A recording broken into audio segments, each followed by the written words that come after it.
All right, welcome to Unapologetically Black Male, where we talk about surviving the stigma, standards, and system. We want to thank you again for joining us on another episode where we just talk about highlighting successful African-American men and their story to how they got to where they are. Once again, I want to give a shout out to my co-host, Brother EJ Stewart, my supervisor who sponsor J Pope and Associates. Thank you for kind of giving us the idea and letting us run with it. And I just want to thank you all who have been tuning in to this podcast. I hope you have been inspired. I hope you got something from it. And, if there's anything that you would like to see or any information that you would like us to talk about, feel free to kind of shoot me a message underneath the podcast or in the comments. And I would greatly listen to those and kind of move forward and just kind of take those things and help me to continue to improve on the content that we put out and all the information that we share. We have a great guest on today, Dr. Morris Thomas, and I'm going to turn it over to him and let him give us a little bit of background about himself. Tell us where he's from, his educational background, just kind of give us some information so we kind of know who you are. Perfect. Thank you so much, Dwayne, for having me here. I'm happy to be on the podcast this evening. So, as you said, I'm Dr. Morris Thomas, but I'm going to go back before I get to the point of becoming Dr. Thomas and talk about where I'm from. So originally born and raised in Detroit, Michigan, and went to actually, my family is from a city that's actually fully surrounded by Detroit. So every side of that city, you have to go in northwest, east, south side of Detroit, and it's called Highland Park. Okay. And Highland Park is where the first Ford motor plant was built. So the plant still stays there. And back when my family was, settled there, and a long time ago, to put it like that. So when I say family, like my grandparents and things of that nature, that particular area was more suburban. Highland Park was like a suburb in the middle side, and it was called known as the City of Trees. And like I said, the Ford plant was there, so a lot of the Ford people was there, and it was a diverse place that was more integrated and mixed, which was unique. And so that's the Highland Park that my parents grew up in. So I didn't grow up in Highland Park. My first home was in Detroit, but I went to school there because of my grandparents lived there. So it's funny, I never went to any Detroit public schools. I went to Highland Park Public School because of my family's connection there, and then lived in different places. Believe it or not, a lot of people don't know this about me, is after high school, I went to community college for a semester. And then didn't go to college for 2.5 years. Wow. And worked different jobs, including having my own, had a deli as a teenager before I was 20, as well as a janitorial service. I would say entrepreneurship is in my blood, so I saw that. And I had no idea what I wanted to do professionally as far as college. I had the mindset when I graduated high school at 17, and my mindset was, you go to college to get a job so you can get a nice place and a car. And I was like, well, I already have a decent apartment and a car. So what am I going to college for? So I really didn't see the need. I was like, I knew I wanted, to work, but I didn't want to go to college at that time. I didn't know what I wanted to major in, anything like that. So, like I said, had the business, had that. Then I also got a certification in as a lawn care technician. People spray like the pesticides. And I really quite liked that. And I was doing that the summer of '99. And so I'm dating myself now because I've told when I got to high school. So the summer of '99, this is a few years after graduating from high school, and I was laid off, and the light bulb went off for me and was like, even though that job, because the technicians for my age is making decent money, and I was, like I said, I had my nice car, had my own apartment. I'm like, I'm doing okay. But it clicked on me and said, this doesn't have longevity. Oh no, yeah, it was froze. I'm sorry. Okay. Yeah. So So, you would go back to when you were talking about when the light bulb went off. so the light bulb went off, and it came to me that this is not going to have longevity. Mm-hmm. And I, switching jobs, doing things. I realized that I had some level of creativity, some level of ambition. However, I wasn't having like really focus or longevity with things.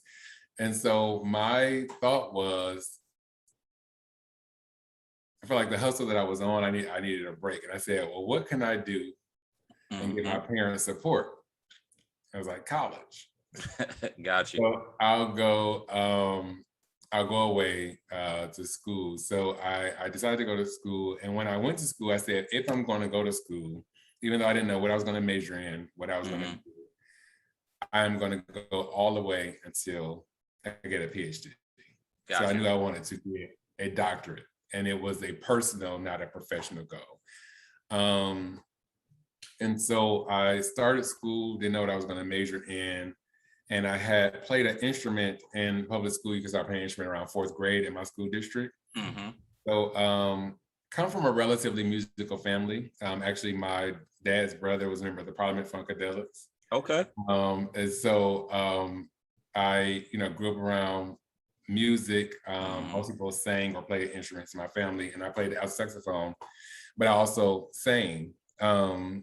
And so they had auditions for choral scholarships. I'm like, Okay. I decided to go to school. I don't know what I just mentioned in the summer of '99. So I went to school, like I was late going in. So it's not like I had funding and things of that nature. So I said, well, I'll audition for a scholarship. And so I auditioned for a scholarship and got a small scholarship. And I said, well, since I got a scholarship, maybe I'll just major in music.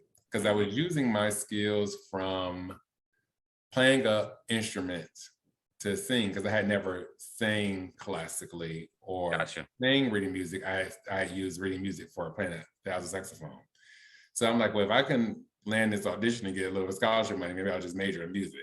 So I ended up majoring in music for undergrad. Had an interesting undergraduate experience, but ended up graduating from, when I say interesting, it was like the movement. I stayed in the same major, but I changed institutions a few times. Got you. And I ended up graduating ultimately from this university with a Bachelor of Music. I was very active in undergrad, like leadership positions and in my fraternity and things of that nature. And so ended up really getting the bug for university administration. I didn't know it was a career in it, but as a student leader, I worked a lot with like deans and directors and stuff like that. And so I'll be transparent, so we have people watching, because a lot of people somebody else might go through this kind of path. I was like, well, look like what they do is pretty easy. What they do. I was like, you're like, oh yeah, this is gravy. I can do this one right here. I was like, I was like, they dress up. It's like they just dressed up and like come hang out on us, kind of watch over this. And I was like, I could do that. So, and I love the university environment. I used to say, and I said this early on, I was like, I feel like I could be on a university campus for forever, which you can't do. You can't be a student forever. Right. So you end up finding out. And so went to I made really good grades in undergrad, because really to get my parents to support me was like, school was my job. Right. So, and I'm also a naturally competitive person with myself. So I want to make good grades. So make good grades. And I ended up going to this honors trip to the Ohio State, as we call it. The Ohio State, the Ohio State University. And when I went to that, they had the program in higher education and student affairs. And it was actually education. It was a Master of Arts in Education Policy and Leadership, but the focus was higher education and student affairs. And it was actually at that time, that master's program was the #1 program in the country. And it was, so I through that program, applied that honors like visitation. And I think it was a visitation specifically geared towards students of color. Okay. Graduate school there. Applied there and a few other places, but got in there. It was funded. So I went there for my first master's in education policy and leadership. And then as I mentioned, I wanted to go straight through. You want to finish, get that PhD? Get that PhD. So after I got the master's, applied some doctoral programs, got into the schools I applied to. One of them was the Morgan State University. Oh yeah, Morgan State. Yes. We love Morgan State around here. Yeah. So I knew that I had a love for HBCUs. And so I did not believe, a lot of people sometimes believe that HBCUs are like a second choice or a last resort. And I got into a really prestigious PWI for my doctorate.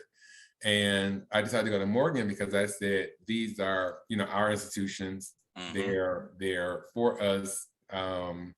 Morgan also did give me a good package, I'll be honest. Funding was good. I mean, you got to go where the money is, honestly. Yeah, the funding was great, but that was also something I thought was great too. I'm like, oh, our institutions also have resources, so the funding was great. And I knew that I wanted to serve universities that serve people that look like me, for HBCUs or what's called in higher education, MSIs and minority serving institutions. So I went to Morgan, had a great experience there as a doctoral student and got out. And so I still finished my PhD in my 20s, even though I took that time off. And so I went straight through, finished that, and got into student affairs initially, so worked in things. And so simultaneously while finishing my graduate studies, master's and my doctorate, I was working as well, full time. Gotcha. So I was working I started off in residence life and housing, which everyone should know about that, or what some people call dorms, but the correct term for higher education, modern higher education is residence life and housing. Gotcha. Started in that, went up through the ranks from like assistant hall director, coordinator to becoming assistant director of residence life and housing. Worked at different types of institutions, including MICA. I used to work at MICA here in Maryland Institute College of Arts, while I was at Morgan. And then I worked at some other institution housing. Then ended up working at off-campus student services. I was a director of that at a school in Philadelphia, LaSalle. And while I was at LaSalle, I decided to get another degree. So something dawned on me, you gotta listen to these little voices. And I was like, I have this higher education degree, but it was more of a generalist degree. And I wanted something that had a specificity. And I also realized we are in the 21st century that technology is going to be necessary. Absolutely. And so I did a degree called Instructional Technology, a Master in Science and Instructional Technology Management. While I was at LaSalle as well. And I took my time with that. I did it part-time over several years. And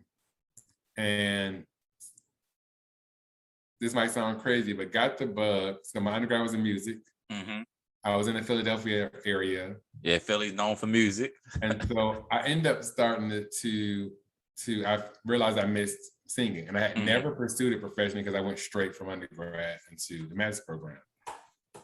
So fortunately, I had studied, one of my main teachers in voice was a Juilliard alum and Eastman School of Music alum. And so she had really had a career, and she had a lot of connections in the field. So I knew people because of her. And so I told her that I wanted to start singing. She reached out to some friends. They told me about an audition.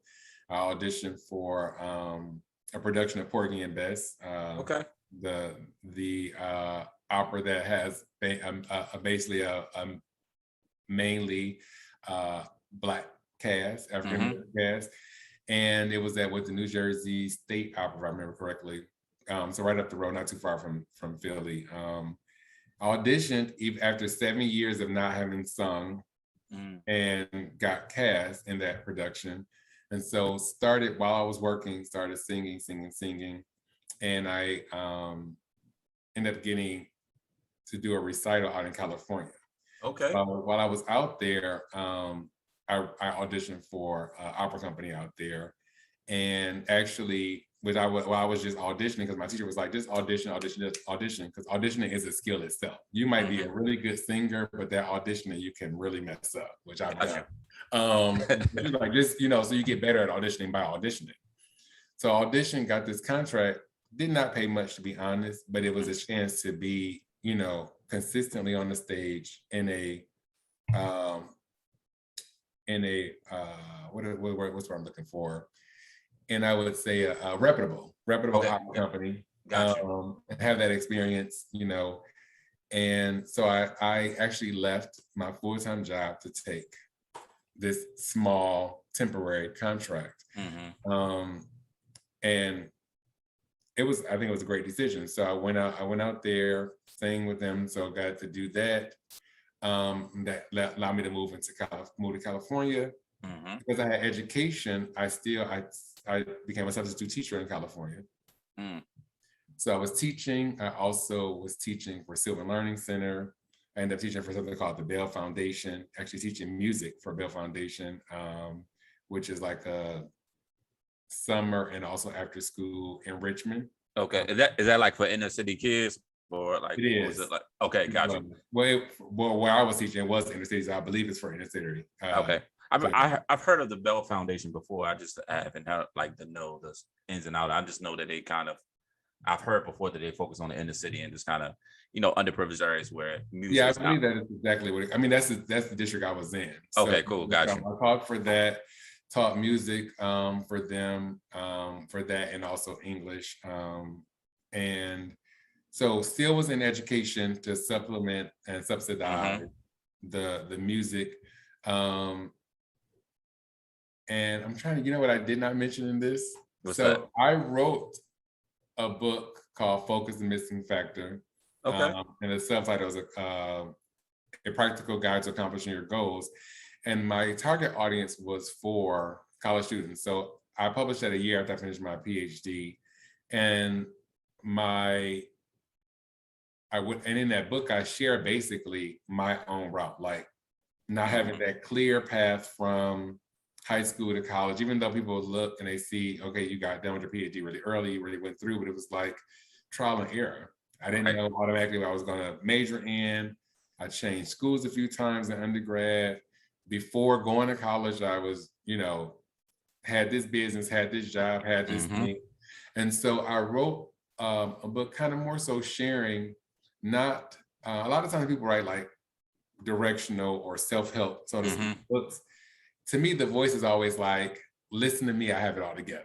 Gotcha. And the voice of my book was more so like, listen to me, I have failed, I have triumphed, these are my different stories of things. It's not about me having it, all together. And self-published it. I wanted to self-publish it because I wanted to have control over the voice of it. Gotcha. And also what I did with it. I never tried to push it too hard, but I'm proud to say that I have spoken at many universities, major universities, spoken at upper bound programs, spoken at churches, spoken at statewide conferences with it. So it allowed me entrance into speaking, which is something that I've done and do. But then to have a product there as well. And while my target audience was college students, it's been read from, I would say, like maybe the 5th, 6th grade level, all the way up to professors and folks who are, and it's been well received in that regard. That's awesome. So, I wrote that, and so that focus has allowed me to do different things. So started with like all the different teaching things I've done, consulting and things of that nature. So while I was singing, I'll back up to that. I decided, I was like, well, if I'm going to do the singing as an educator, I wanted to be able to have the credentials if I ever wanted to teach music. And so you need to have a master's degree in that. And so while I was in New Jersey, I had applied for a master's program in voice. And I was admitted, but they didn't have funding. So I waited, and I think like 2 years after my initial admission, they had funding. Gotcha. So I decided to move back, move back to the East Coast, move to New Jersey to go to that institution, end up working there, also in higher ed and working in serving students who had special needs. which is like more academic affairs and advocating for them, and then end up training faculty about how to deal with them, and also training supplemental instruction leaders. And my background and my research was on like cognition and technology, or how people learn. Gotcha. And so that, coupled with that, opened the door for 3 years later to move to DC and work in faculty development. So it was like all the things I had done with all of the teaching experiences. I basically had taught at every level, you know, elementary, high school, as a substitute teacher, you know, through upper round programs, Sylvan Learning Center, Bell Foundation, working with students, you know, special needs, had taught classes in residence life. So all this teaching experience. My research was about teaching and learning, and then got a job actually in faculty development to train faculty on like best practices in teaching and learning, accessibility. And so that was at the University of the District of Columbia in Washington, D.C. I worked there for 5 years, was the inaugural director of the Center for the Advancement of Learning, which was their teaching and learning center. Okay. So they helped to develop it from a previous model. They had been doing teaching and learning work, but it wasn't an actual center for teaching and learning. So I was the inaugural director of that, helped develop that. And I was at UDC for 5 years. And last year, during the pandemic, in July, I transitioned to a similar role as the director of the Center for Teaching, Learning, and Assessment at Howard. Okay. I'm at Howard right now as the director of Teaching, Learning, and Assessment, which does faculty development or training and development for faculty on things like instructional strategies, distance learning, assessment practices, etc. And within that, I also, this semester, I'm actually teaching a doctoral course in their higher education leadership studies program on workshop development on leadership. So I constantly teach, do webinars, speak, consult. I'm a Gallup Strength, certified strengths coach. So I coach people, do executive coaching. So everything I do, my thread has been education and teaching. So if I show up in any capacity, I'm still going to end up teaching. Gotcha. In some aspect. It's just that I would say that purpose and passion are not always the same. So like my passion is more like music and the arts. But I would say my purpose is definitely to be an educator and to teach. And I've embraced that, even though it's not always as fun.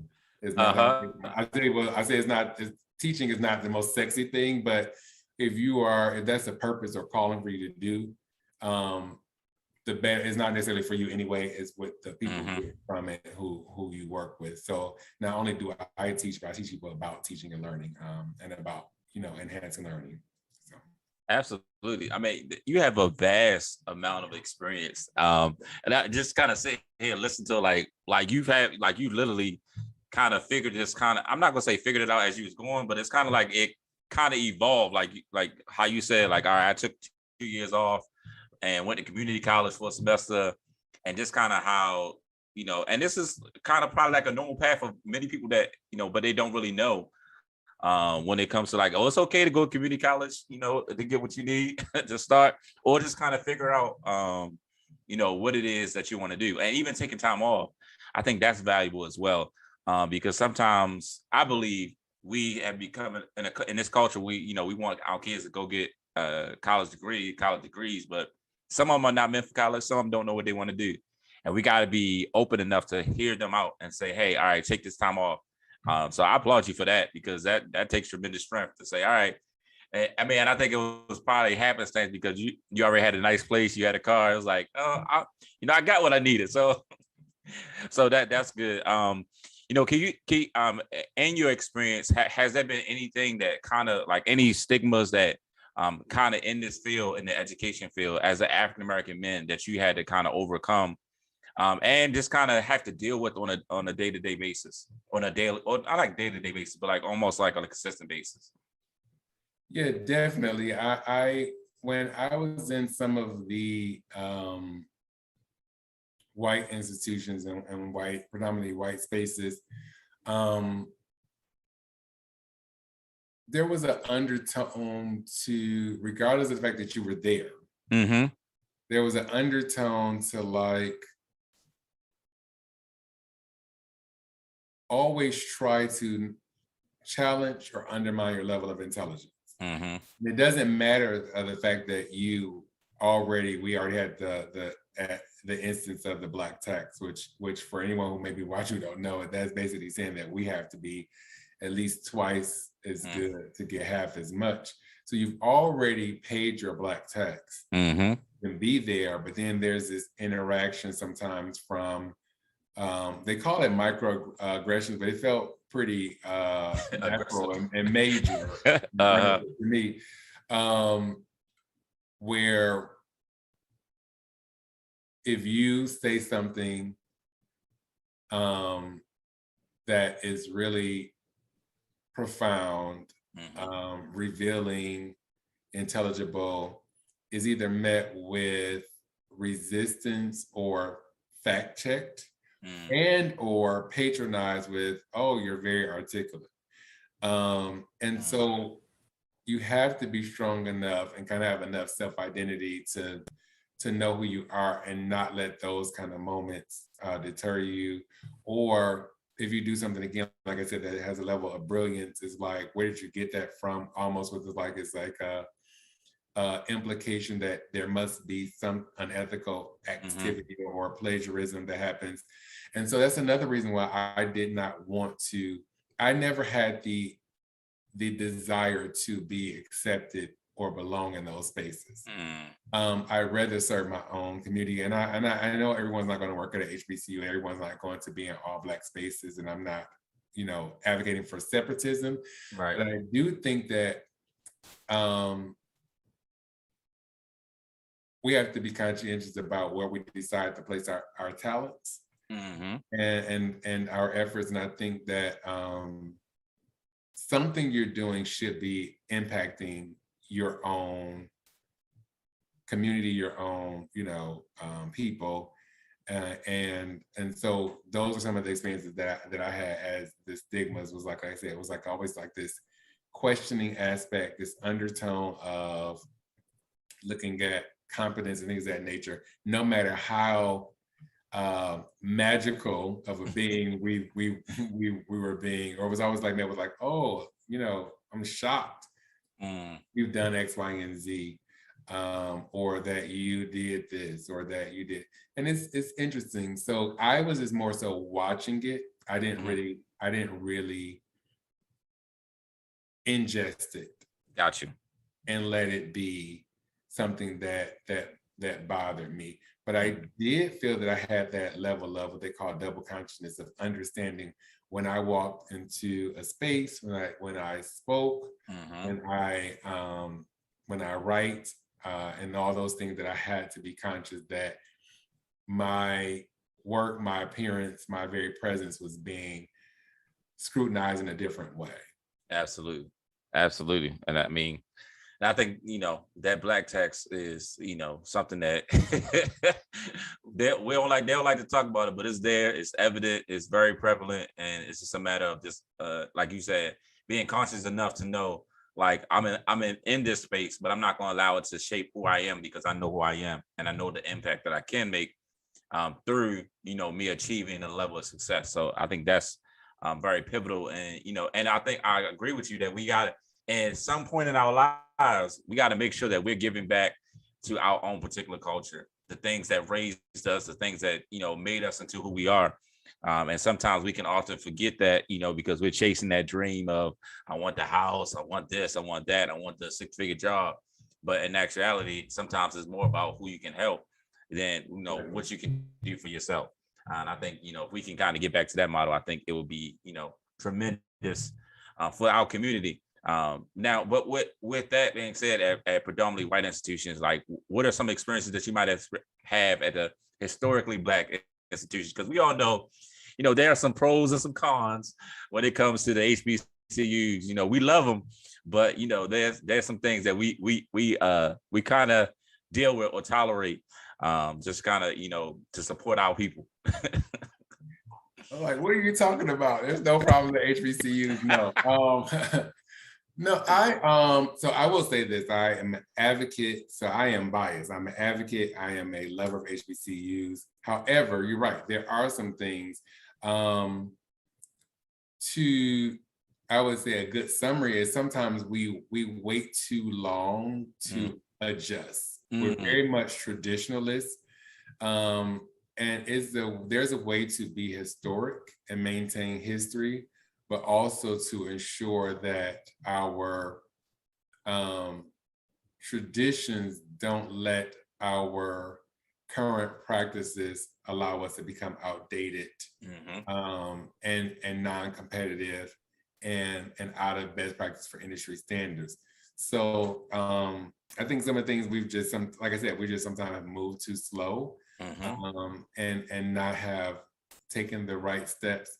So I'll mention one thing actually, since you bring it up. I had a very horrendous experience at an HBCU, which is one of the reasons why one of the transfers that I had. I was at Morris Brown College. This is public record, so I'm not trashing, or we don't air our dirty laundry. Gotcha. That's the part of our culture. We don't. Yeah, but right. This is public information. But I was a student at Morris Brown College when it lost its accreditation because of nothing to do with academics. It was a great, and I would say, because I've attended a few institutions and I'm in higher education, Morris Brown College was like the quintessential HBCU experience. And I know some people think, oh, we know it's, Howard is great. I work at Howard, so Howard is great. They'll say, oh, Howard has the experience. And I'll say, how many movies were made there? What artists were coming to your school to get students? So Drumline was made with Morris Brown students on Morris Brown campus. School Days was filmed at Morris Brown. It was parts of other parts of the AUC as well. But Morris Brown Choir has sung on out one of Outkast's songs. I mean, everyone was coming to Morris Brown for things. I mean, we constantly saw celebrities. It was a fun, great, fantastic time. Again, like I said, the academic thing was great, but due to mismanagement and administration, the accreditation was lost. Actually was due to some fraudulent activity by administrators.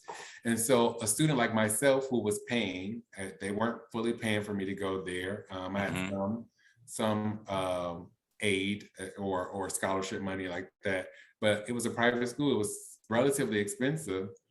So students are the ones who get the brunt of those things. And so when I went to higher education, I still this day serve with a level of diligence and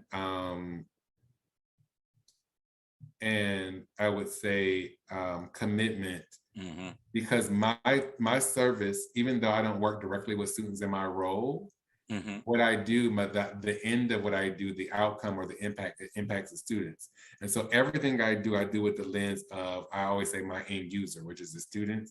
And so I'm very committed in that, because I don't want students to have anything in their experience, especially while they're paying for this, to be similar to what I experienced, because that was devastating for me, that I felt the best thing for me to do when that happened. Transfer. Now I had another institution, Fisk, to end with credits and things, but that was a big transition to make during that time. A huge transition to make. So I really, so HBCUs do have their woes at times, and I think that it takes every person in their respective places to make sure we do right by our not only our students, but that's basically our community. Because in my opinion, our community for Blacks, pretty much, I don't know that you can hear that on my computer. And a little bit. I'm sorry. Is our computers? I mean, is our universities and our churches. We don't really have big, areas with stores and restaurants and things of that nature in the same way as some other communities. So our HBCUs and our churches are really the community, and so we really have to safeguard them and take care of them. Absolutely. So I want to kind of let you. You froze for a minute. I don't know if you can hear me.